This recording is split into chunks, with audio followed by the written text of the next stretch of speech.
just want me rock. And I just want me vibe. I know why you give love to me. Hey.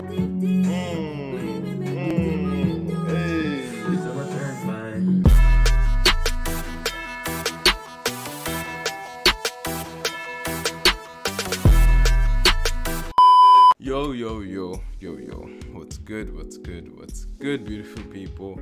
It's your boy Emmanuel, aka palmwinepapi. Welcome back again to the channel. If you're new, I do a bunch of Afrobeats, Afropop album reviews, so definitely go check it out. And I'm sure you're wondering, Emmanuel, why do you sound sick and tired? It's because I am. I was like, not on the day Olamide is dropping an album. But anyway, the devil is a liar. We're here. As my redeemed uncles and aunties will say, I am strong and ready to go for this, okay? Today we're looking at Olamide's, I think, 11th album. If I'm not wrong, it's his 11th album. Damn, I need to do a ranking video for Olamide albums, man. Let me know if you guys want to see that.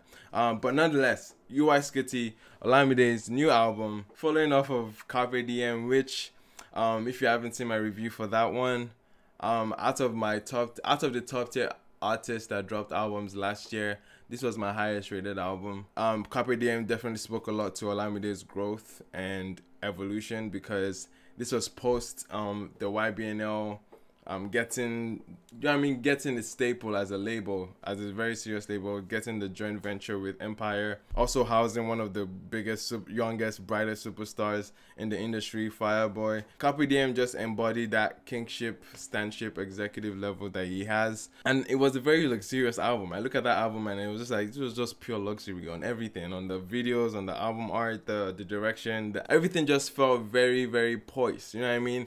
Compared to every other album that Olamide has always been about the streets. Go to Street OT by this guy Evaluate. Everything just felt, you know what I mean, he was true to the streets, but Carpe Diem showed a more luxurious, you know what I mean? It looks as if he moved from mainland to Ikoyi or something, you know what I mean? But nonetheless, we're seeing the evolution. Now, a lot of people that are not too familiar with Olamide's albums or his discography will be like, he just dropped an album last year.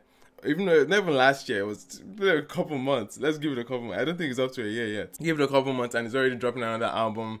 And I'm like, if you look to his discography, this man has virtually been dropping an album every year since 2011.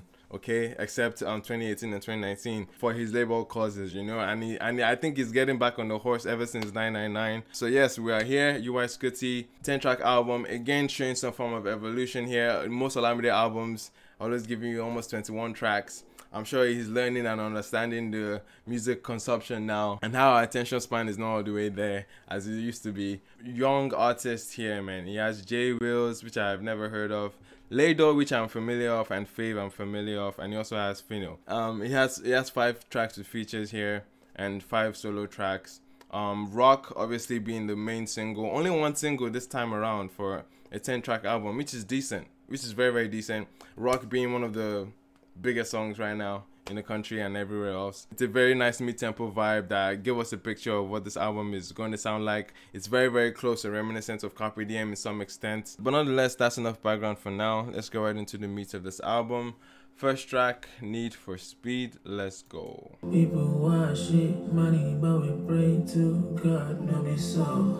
Trying to chase my okay, they say life is a game, so my guys, people, all the rules I disobey.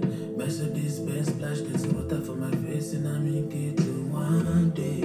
Man is going so full on us, man. What is going on? I mean, it makes sense. It makes sense. He was having soulful records like this before. Carpe Diem kind of prepped us up for this. You know, we're getting very, very soulful direction from him, but he's singing his heart out. He's getting intimate, very connected to the song, and the beat is very relaxed, very it feels something you would hear of, say, of a early 2010 R&B album, something that Chris Brown would jump on. You know what I mean? Destination for time is flying, only small people want shit. This instrumentation, it feels like a trance, man. What a way to start an album, man. This is it's getting us into that atmosphere. It feels like we're in a spaceship right now. Every element of the beat sounds so celestial, and it's talking about, you know what I mean, chasing your dreams, but still coming across all the obstacles that are in front of you. It's like, I'm trying to chase my dreams, but Lagos traffic make me slow. Okay, I need some harmonies though. Let's get some harmonies. Okay. That was the intro track, Need for Speed, speaking into the hustle bustle lifestyle that we've been conditioned to, especially living in Lagos. He's taking a step back from that and saying almost like it's trying to make a statement as to like why rush every time. Sometimes you need to take it slow. It's a song that says Need for Speed, and you can hear how slow and soulful and so solemn the beat is, the atmosphere is. He's laying some vocals here that one would think almost should have just invited somebody to come and feature him to sing that part for him. But something about him singing helps the song become more relatable in a way, more sing-alongable. It can make you feel like you can hit those notes because he's not pushing himself here vocally. He's not like, the song doesn't seem that technically difficult to achieve, and it feels like everybody can go with it. And the melody is very smooth, very catchy, it's very sweet. So far it feels like a very decent intro. I'm not mad at it. Okay, building the tempo up a bit.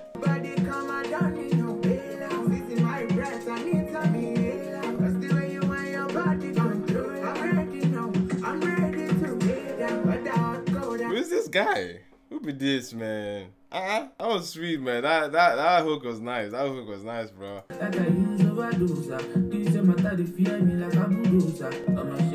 This is so like rock, man. This is so like rock. Like I'm already hearing, nah, this is going to be cohesive. I can tell this is going to be cohesive. The same level of delivery he had on rock, you can catch it on this kind of vibe.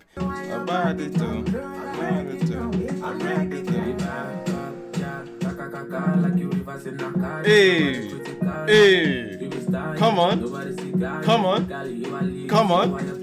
hey.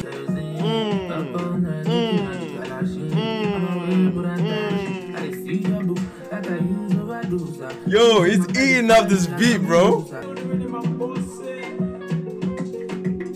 Interesting.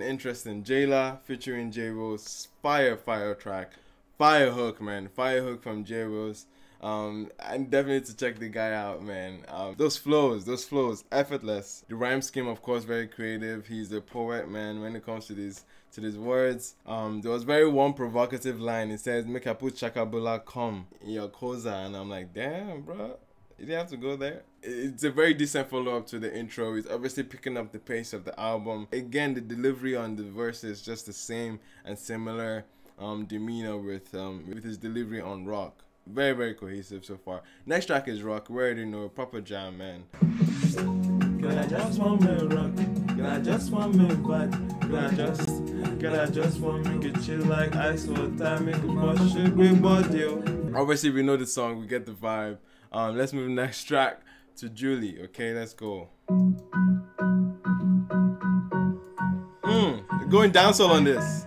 Olamide and his love jams, bro. Hey, come on. Let's no. This song is already one in my head. Look at that chord, bro. That chord progression. Nah, I'm already there. Bro, 40 seconds in, this is gonna slap. I just know it will. I know it's gonna be sweet as hell. Hey. Okay, so is this Soundgasm all over again? We're gonna be putting moans on records now. Hey, that was steamy. That was very steamy, man. Julie, I know why you give love to me. Are you hearing his voice, man? Are you hearing his voice? Niggas, you guys hear how he enter with that baritone, Julie. Hey, this is mad. Olamide has found a pocket. He has found a pocket and he's railing it into this album, man. I'm here.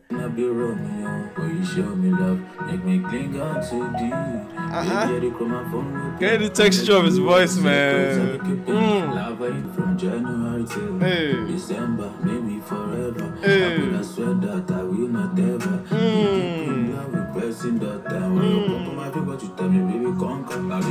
Yo, the beat is just having the keys and just slide drums building up. So simple, very straight to the point of that dancehall vibe is trying to catch. I'm here for it, man. And his voice, man, let's not even go there.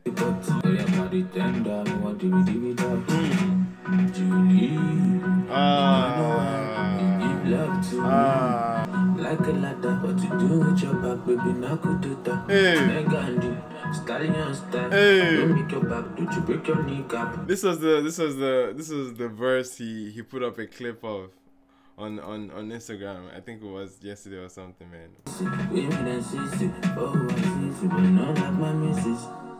That record was too short. I needed more. I needed another verse on that, man. Dancehall records are doing it for me lately, man. Off of Ruger's Bounce and Young Girl's album. Now this, man, this is fire. Next track is featuring an artist called LAYYDOE. I first came across her on Barzini's album. She has a song with Barzini that I thought was hard. But anyway, she's dope. She has this very dancehall vibe to her. Something you'd hear from like maybe say Ellie Cynthia Morgan. But anyway, it's funny this is coming right after a dancehall record. I'm hoping that he's going to transition into that essence. You know what I mean? If he's going to do that, it's freaking brilliant to have like an interlude before that, man. So rough up. Let's go. Yep. Yo! Before we get into this, brilliant sequencing. Bro, this is the most cohesive I've ever heard Olamide in. I'm not even exaggerating. Every record is flowing to the next one. Is weaving into the next one. Bro. Okay, LAYYDOE. Hey!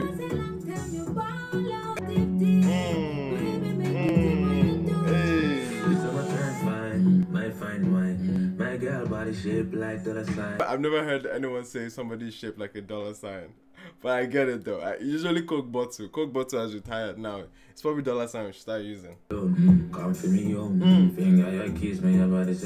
It's going all the way part 2 on this one, man. That's deep. This is the most jamo I've ever heard Olamide. Obviously, he's making a conscious effort to be as marketable as possible. Like, if you can see Carpe Diem was one of the most marketable albums that he has ever had. Now this one is tapping into that same nerve as well. Every track seems very well poised for radio and at least to have like a mainstream level of success. This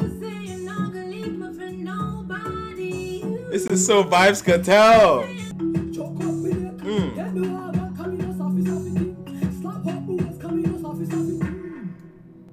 Okay, that ended up abruptly, man. But that was an interesting record, man. LAYYDOE, shout out to LAYYDOE. What an impression. Okay, these features are making huge statements and impressions on the album. I'm here for it. And this was the most raunchy, the most aggressive dancehall I've ever heard from Bado, man. So it was very interesting to see him in that light. This is him picking up more skills. I don't think he has ever done this kind of song before.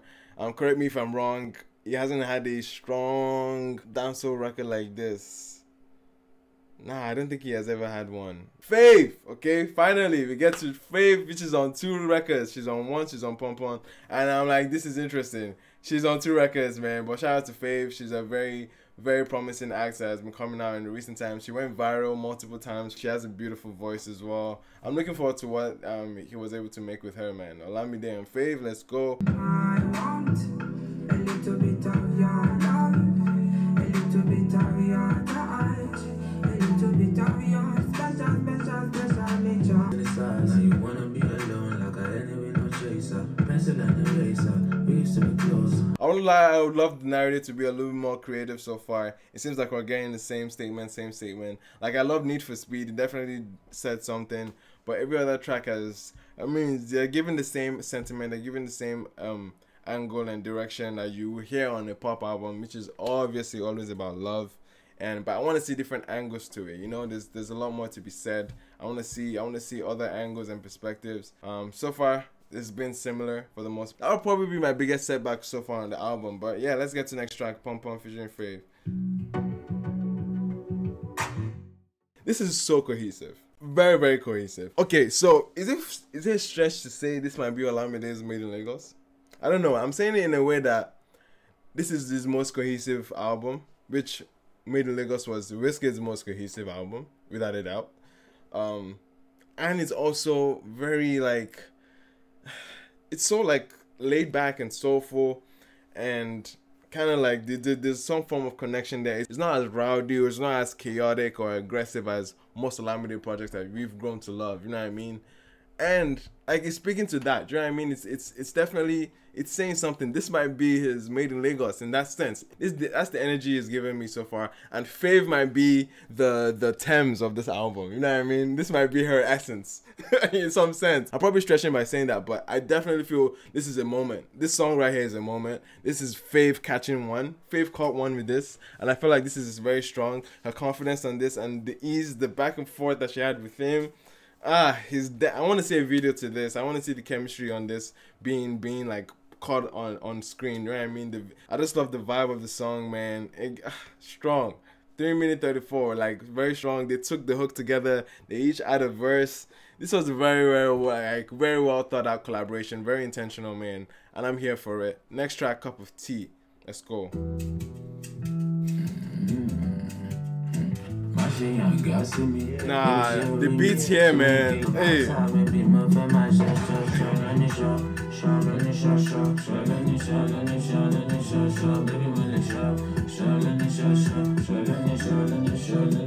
Oh my goodness.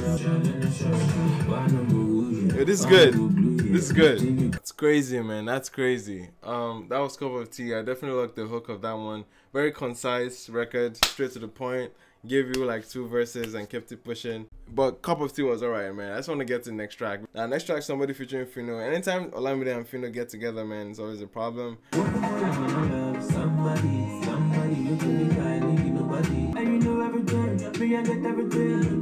Oh, the background. Okay, Fino, let's go into it.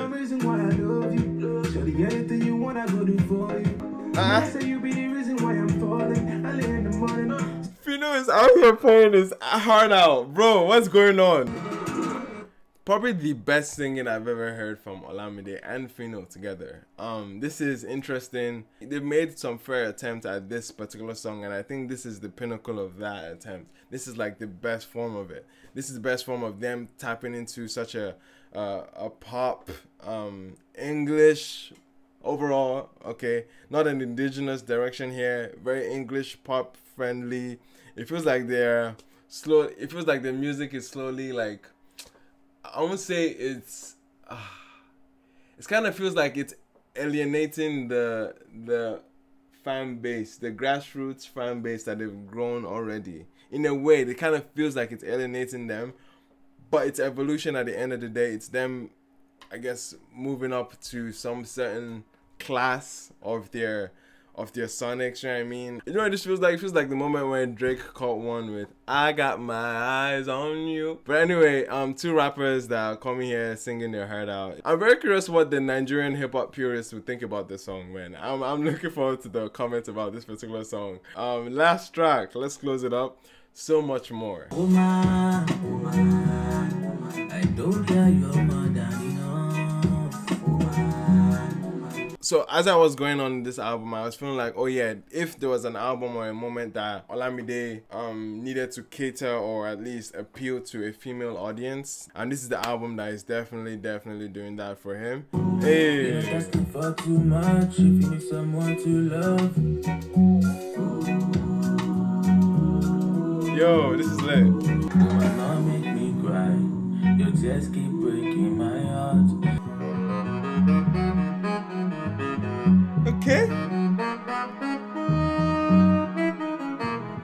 Okay, he brought the horns at the end.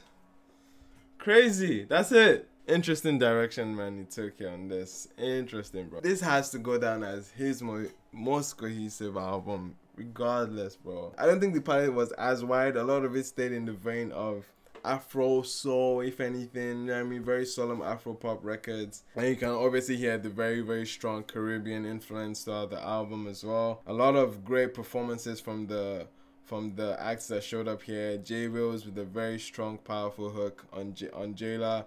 LAYYDOE, the same thing. We saw the similar thing with Once with Faith, but we get to Pom Pom, which was the most, like, I think Pom Pom is the one that is going to take off out of this one. The melodies were sweet. The melodies were very strong. A lot of the records were sing-alongable based on the fact that Olamide was the one singing and vocalizing a lot of the hooks, especially with one like Rock. It's a very down-to-earth kind of delivery. That's what I'm saying. It's not overly, it's not technically too difficult for for the audience to achieve, and that's why to make it a lot easier for us to get along with the song. Now, in terms of the themes and subject matters, I would have loved for a much more diverse subject matter on this. A lot of the songs just came from a point of I love you and this is how much I love you, which is a very generic approach for pop records. Every record talks about love in that context. It's just nice, it's very simple, but for the sake of an album, I felt like it needed a lot more depth, a lot more interesting things to pick up from. He'd have given himself a lot more chance to get even more creative with his pen game. I know he used a shitload of metaphors that was describing how much he loves somebody, but it gets tiring. It gets to the point where I'm like, I want to hear another angle to this. You know what I mean? I want to hear another storyline. Give me a storyline. Give me a plot. It was very cookie cutter in terms of the subject matter. His writing was good in terms of the melodies, like I said, but when it comes to the lyricism, like I said, with the subject matter, they didn't give him much more opportunity to get creative, so the writing wasn't at its best in this case on this album. Production here was so cohesive, so well put together. I think SCUTI is the producer on virtually every song here. They all felt like they blended well, and the sequencing on this just was so good sonically speaking. It was moving and transitioning well. This was a very strong point to say. Now, in terms of his discography, what does this album look like, or what statement is this album saying? From Carpe Diem, you could get the instance that we're getting a revived, I won't say revived actually, that's not the word, I'll say some evolved Olamide in terms of his brand. His brand now has become the executive guy, the label head, the guy that makes this feel like his part-time gig, or as if it's his passion projects. Doesn't seem like he's putting so much intentionality of, oh, I want to dominate, I want to be on the charts, I want to be. It doesn't seem that way. It seems like he's just, you know what I mean, having a relaxed approach, and at the same time he's winning. He's probably one of the most successful round of records he has had. Infinity did crazy numbers across the globe. Infinity is one of the biggest Afrobeat songs that we've had in a minute. So like Carpe Diem, you could also obviously see that he was getting a lot more commercial and kind of neglecting his early street beginnings in a way, but he's very intentional about that. We could see that just from the album art of Carpe Diem, and that was one of the things I was saying about Carpe Diem. It signified a moment or a shift in his branding to say, okay, I'm a luxurious king, so let me chop life, let me cruise, let me take that seat right now that I've deserved, that I worked towards. And I see that that's what SCUTI is kind of reiterating, and it's like stamping on, like, yeah, this is the brand, this is what it looks like right now. And I appreciate the fact that this wasn't as feature heavy as Carpe Diem was. Carpe Diem, a lot of people loved it, but a lot of people always discredited his effort on that album. I think there was a lot more effort from him in terms of those verses. His verses were creative and tapping into the subject matter and narratives that were on each song, you know. But on this one, you can see that he has less features on this. He has much less features. A lot of the hooks we were getting from him. We can obviously see him be intentional about distancing himself from that narrative that he needs singers that have amazing hooks that made up the songs for them. You know what I mean? A lot of people would say Loading and Infinity were both Olamide moments and Bad Boy Tim's moments, but I think with this album he tries to distance himself from that narrative. I didn't think he gave the chance to anyone to do that. The closest he would have given here was Fave. Speaking of faves, Pom Pom featuring Fave was my fave. I have Julie. Julie was a slapper. I wish it was longer. Those would be my favorite. And of course Rock. Of course Rock. I don't think I disliked any record heavily. My only thought about Cup of Tea was the fact that it wasn't as memorable as the rest of the other records. I might need to go back to it because I've already forgotten what the hook sounds like. So I went back to the song and I might put it in the favorite pile, man. It slaps. And also my least favorite since recording my reaction would definitely be Want featuring Fave. I think that was the least impactful moment on this album. Now with all that being said, ladies and gentlemen, Olamide UI SCUTI, how am I rating this one this time around? I'm curious what you guys think about this one. Let me know in the comment section. Of course, if you're new here, check out the rest of my content. Check out my interview series I have on my other channel called Soaking Gary with, so definitely go check that one out. Thank you once again for watching. I'll see you guys in the next one. Peace. Girl, I just want me rock. Girl, I just want me vibe. Girl, I just want me